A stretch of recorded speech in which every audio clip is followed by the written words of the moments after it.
মুসলিম জাহানের দ্বিতীয় খলিফা হজরত ওমর রাদিয়াল্লাহু তাআলা আনহু হেঁটে চলেছেন লাঠিতে ভর করে, সাথে তার একমাত্র অনুচর আসলাম।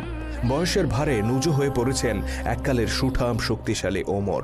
কে বলবে যৌবনে এই মানুষটি নিয়মিত কুস্তি লড়াই করতেন আর বাঘা বাঘা সব পালোয়ানকে নিমিষে হারিয়ে দিতেন।